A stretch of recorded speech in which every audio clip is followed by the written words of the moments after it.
ரிவானஸ் evenly டேமன் chapter 15. Chapter ஸ்டார்டிங்கில் நம்மளுக்கு ஜின்னானை காட்டுறாங்க.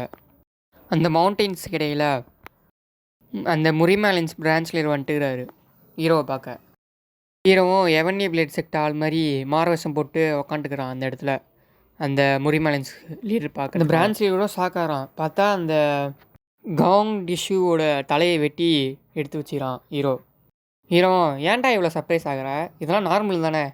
இருக்கிற பிரான்ச் லீடோ பயத்துலேயே ஆமாம் நீங்கள் சொன்னால் கரெக்டாக தான் இருக்கும் அப்படின்னு சொல்கிறான். ஹீரோவும் எங்கடா காசு அதுன்னு கேட்குறான். இந்தாங்க உங்கள் 20,000 டைல்ஸ் அப்படின்னு தரான். பிரான்ச் லீடோ காசு கொடுத்துட்டு நாங்கள் உங்களை கங்க்ராச்சுலேட் பண்ணுறேன், நீங்கள் உங்கள் ஃபேமிலியோட இனிமையை பிடிச்சிட்டிங்க எங்கள் மாஸ்டர் அப்படின்றான். ஹீரோவும் நான் இந்த காசை என்ன தேவையில்ல, கண்டிப்பாக என்ன தேவையில்ல, நான் இதை ஏற்கனவே 2 வாட்டி கவுண்ட் பண்ணி வச்சுக்கிறேன் அதுக்குள்ளே. ஹீரோவும் நான் நினச்ச மாதிரி தான், நீங்கள் ரொம்ப நுணுக்கமாகறீங்க பிரான்ச் லீடர், எனக்கு இது பிடிச்சிக்குது, நீங்கள் இப்போவே தயாராக தான் இருக்கீங்க ஹெச்கியூக்கு போகிறதுக்கு. அந்த பிரான்ச் லீடரோ ரொம்ப சந்தோஷப்பட்டு தேங்க்யூ ஸோ மச் அப்படின்றாரு. ஹீரோவும் நான் உங்ககிட்ட கேட்கணுன்னு இருக்கிறேன். அவன் என்ன சொன்னான்னா உங்களை தெரியும்னு சாக்கிறதுக்கு முன்னாடி, அதுவும் இல்லாமல் நீங்கள் 2 பேரும் சேர்ந்து பில்லி ஸ்வாட்ஸ்மேன் ஃபேமிலியோட காசெல்லாம் நீங்கள் ஆட்டியை போட்டிங்கன்னு. அவனும் வாய்ப்பே இல்லை அந்த மாதிரிலாம் அப்படின்றான். மனசுன்னு நினைக்கலாம், ஏய் சாகிறதுக்கு முன்னாடி இந்த மாதிரிலாமா வாயை குரடி கொட்டுவேன் என்னையும் சேர்த்து. ஹீரோவும் ரொம்ப பதட்டப்படாதீங்க, எனக்கு இந்த மாதிரி நுணுக்கமான ஆட்கள்லாம் பிடிக்கும், ஏன்னா அவங்களால மட்டும்தான் போல்டாக நிறைய விஷயம் பண்ண முடியும். உங்களுக்கும் அந்த மாதிரி தோணலையா அப்படின்னு ஹீரோ கேட்குறான். அவனும் தயக்கத்தோடையே புரிஞ்சிக்கிட்டதுக்கு ரொம்ப நன்றி அப்படின்றான். அவனும் சொல்கிறான், எனக்கு இருந்தாலும் கொஞ்சம் ஆர்வமாகுது, நீங்கள் ஏன் அந்த மாதிரி பண்ணீங்கன்னு. அங்கே இருக்கிறவனும் எதை பற்றி நீங்கள் சொல்கிறீங்க அப்படின்னு கேட்குறான். இருக்கிற பிரான்ச்சில் இருக்கலாம் மனசுலேயே திட்டுறான் அவனை பற்றி. சாகிறவன் அமைதியாக சாகாமல் இந்த மாதிரி எல்லாத்தையும் உளறி கூட்டி வச்சிடான் பாரு முட்டா பையன், என்னையும் சேர்த்து மாட்டி விட ட்ரை பண்ணுறான் பாருங்களேன் இவன். இப்போ மட்டும் நான் இவங்ககிட்ட எதுவுமே சொல்லாமல் இருந்தேன், என் மேலே இருந்த நம்பிக்கையெல்லாம் போயிடும். அவனும் சரின்னு அந்த பில்லி டான்ற அந்த பையன் ரொம்ப மோசமான பையனாக இருந்தான். ஹீரோவை பற்றி சொல்கிறதே ஹீரோவை தெரியாத மாதிரி எதுவும் ரொம்ப மோசமானவனா அப்படின்னு கேட்குறான். ஆமாம், அதனால தான் நான் அவனுக்கு மேனஸ்னு என்னென்னு கற்றுறதுக்காக நான் அந்த மாதிரி பண்ணேன் அப்படின்னு சொல்கிறான்.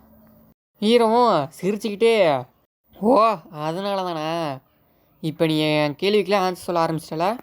ஹீரோவும் அப்படியே அந்த மாஸ்கை கழட்டி நாயகன் மீண்டும் வரான் அப்படின்னு காட்டுறான் அவன் முன்னாடி. அங்கே இருக்கிற பிரான்ச் லீடரோ ஷாக் ஆகிட்டான். யார் இது, பில் லூடனா அப்படின்னு பார்க்குறான். நானும் என்னமோ பெருசாக ஒரு தப்பு பண்ணியிருப்பேன், அதனால தான் நீ பனிஷ்மெண்ட்டுக்காக இந்த மாதிரி பண்ணியிருப்பேன்னு நினச்சேன், ஆனால் சப்ப காரணமாக தான் இருக்குது. டேய் நீ எப்படி, நானும் என்னமோ பெரிய தப்பு பண்ணியிருப்பேன்னு நினச்சேன், ஆனால் இது வெறும் சின்ன மேட்டர் தான். என் மேனர் ஃபிக்ஸ் பண்ணிக்கணும்னு நினச்சேன்னா என்னை நல்லா அடிச்சிருக்கலாம், ஆனால் அதை விட்டு எங்கள் ஃபேமிலியோட காசை மொத்தமாக ஆட்டையை போட்டுரு நீ. காசுன்னு ஒன்றே தான் அவனும் பார்க்குறான். அந்த ஹீரோவுக்கு 20,000 டைல்ஸ் தந்துருப்பானே, அதை பார்த்து அது ஏன் காசுடா எனக்கு திரும்ப தாடா அப்படின்னு கேட்குறான். ஹீரோ எப்படி எங்கள் வீட்டிலேருந்து ஆட்டையை போட்டு அந்த காசு எனக்கே தந்தனா அது காசு ஆகிடுமா, டேய் இது ஏன் காசு, வாயை முடுறா அப்படின்னு சொல்லி அந்த பிரான்ச் லீடரோட கத்தி எடுத்து வரான். ஹீரோவும் அந்த சோல் சேசிங் ஸ்வாட் ஹீரோ அவனை பாஸ் ஆகி போடுற கேப்பில் ஒரு வெட்டை போட்டு அப்படியே அந்த கழுத்துலேருந்து ரத்தமாக ஊற்ற ஆரம்பிச்சிட்டான் அவனுக்கு. ஹீரோ துண்டாக வெட்டியிருக்கலாம், ஆனால் துண்டாக வெட்டாமல் அவனை லைட்டாக அந்த இடத்துல மட்டும் வெட்டி அவன் துடிச்சிட்டு இருக்கிறான் அந்த இடத்துலையே. போகிறதுக்கு முன்னாடி நம்ம ஹீரோவும் முரிமலைன்ஸில் இந்த மாதிரி ஒரு பிரான்ச்சில் லீடரை நான் அப்பாயின்மெண்ட் பண்ணவே மாட்டேன், இந்த மாதிரி நான் உங்களை அப்பாயின்மெண்ட் பண்ணதுக்கு காரணம் இந்த ஜின்னானில் இருக்கிற ஆட்களெல்லாம் காப்பாற்றுறதுக்கு, ஆனால் இந்த ஜின்னானை நீ நாசப்படுத்திட்டுக்கிற அப்படின்னு ஹீரோவும் போயிடான் சொல்லிட்டு. அந்த தலையையும் அந்த பிரான்ச் லீடர் உடம்பையும் அங்கேயே வச்சுட்டு போகிறான். கட் பண்ணி வேறு ஒரு இடத்த காட்டுறாங்க. அங்கே இந்தாங்க காசு அப்படின்னு ஹீரோ தரான். அந்த ஆள் பார்க்குறான் அந்த காசை. அங்கே இருக்கிறவனும் சொல்கிறான், நானும் சில காரணத்துக்காக நீ காசை எப்படியாவது எடுத்துகிட்டு என்கிட்ட கொடுத்துருவ அப்படின்னு நினச்சேன், அதே மாதிரி நீயும் பண்ணிட்டேன் என்கிட்ட. ஹீரோவும் சொல்கிறான், நானும் இந்த மாதிரிலாம் யோசிக்கலை, இந்த மாதிரி நான் எடுத்துடுவேன், இந்த மாதிரிலாம் காசு வந்துடும்னு. அங்கே இருக்கிறவரும் இந்த காசு நான் கன்ஃபார்ம் பண்ணாதான் மட்டும்தான் என்னால் அந்த பொருளையும் காட்ட முடியும், அதனால் கொஞ்ச நேரம் வெயிட் பண்ணிங்க, நான் அந்த எலிக்சரை எடுத்துகிட்டு வரேன். அங்கிட்டு பார்த்தா ஹீரோ 44,000 டைல்ஸை யூஸ் பண்ணிக்கிறான். அவங்க வீட்டில் 20,000 டைல்ஸுக்காகவே ரொம்ப சிங்கி அடிச்சிருந்தாங்க. ஹீரோவும் யோசிக்கிறான், 44 டைல்ஸ் இதை வச்சு நார்மலாக ஒரு ஆள் அவனோட லைஃப் ரொம்பவும் கம்ஃபர்டபுளாக வச்சுக்க முடியும். இல்லை அவன் வந்து குழந்த குட்டி அந்த மாதிரி கூட இருக்கலாம், அதுவே இந்த காசு போதும். நீங்கள் ஜின்னால் ஒரு ஆளாக இல்லாத வரைக்கும் தான். ஜின்னால் வந்து இந்த காசெல்லாம் ஒரு பொருட்டே கிடையாது. காசை தண்ணி மாதிரி யூஸ் பண்ணுவாங்க. எதுக்குன்னா அவங்களோட இன்டர்னல் கியூ எனர்ஜியை 15 வருஷம் உயர்த்துறதுக்காக.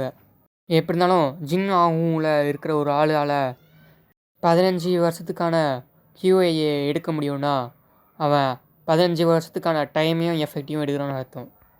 திரும்பவும் தாத்தா வந்து அந்த பொட்டியை கொடுக்குறாரு, செக் பண்ணி பார்த்துக்கோன்னு.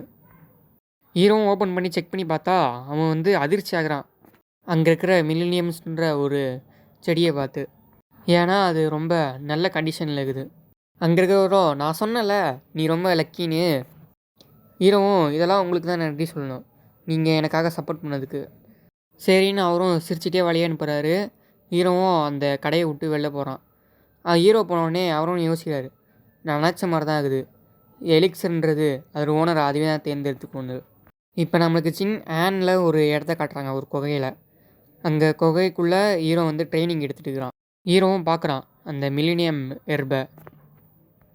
மில்லினியம் எர்பு தான் அவனோட கியூஐயை அதிகமாக்க போகுது. இதில் ஹீரோ அதை சாப்பிட்றதுக்கு முன்னாடி யோசிக்கிறான், ஒரு நார்மலான ஆள் இதை எடுத்துக்கிட்டானா அவன் ரொம்ப நாள் வாழ்வான், அதே நேரத்தில் நோய் இல்லாமல் வாழ்வான் அவன். அதுவே ஜின் ஆங்குல இருக்கிற ஒரு ஆளால் சாப்பிட்டானா அவனோட இன்னர் கியூஐ 15 வருஷம் உயரும் அப்படின்னு அந்த மில்லினியம்ஸை. இது நார்மலாக ஒரு சாதாரண மாஸ்டரால் 10 வருஷத்துக்கான ஒருத்தான கியூஐயை தான் எடுக்க முடியும் மில்லினியம் எர்புலேருந்து. ஆனால் என்னோடய எவன்லி மார்ஷியல் ஆர்ட்ஸ் சர்க்குலேட்டிங் மைண்டு ஆர்ட்டை வச்சு 15 வருஷத்துக்கான கியூஐயை எடுக்க முடியும் என்னால் அப்படின்னு அந்த மில்லினியம் எர்பை ஹீரோ கடிச்சு சாப்பிட்றான். உடம்புலேருந்து ஒரே ஸ்ட்ரீம்ஸ், அதாவது கியூஐ சர்க்குலேட் ஆகுது அவங்கக்கிட்டேருந்து மெடிடேஷனில். ஹீரோவும் அப்போ ஃபுல் கான்சன்ட்ரேஷனை வச்சு அந்த எவன்லி மைண்ட் சர்க்குலேஷன் யூஸ் பண்ணுறான். அப்போ அந்த குகைக்கு வெளிலேருந்து காட்டுறாங்க ஜூம் பண்ணி. அந்த இன்னர் கியூஐ மூலயமா அங்கே பெரிய பிரகாசமான வெளிச்சம் வருது. ஹீரோ கண்ணை திறந்தோடனே அவன் கண்ணிலேருந்து ஒரு ஒளிவட்டம் தெரியுது.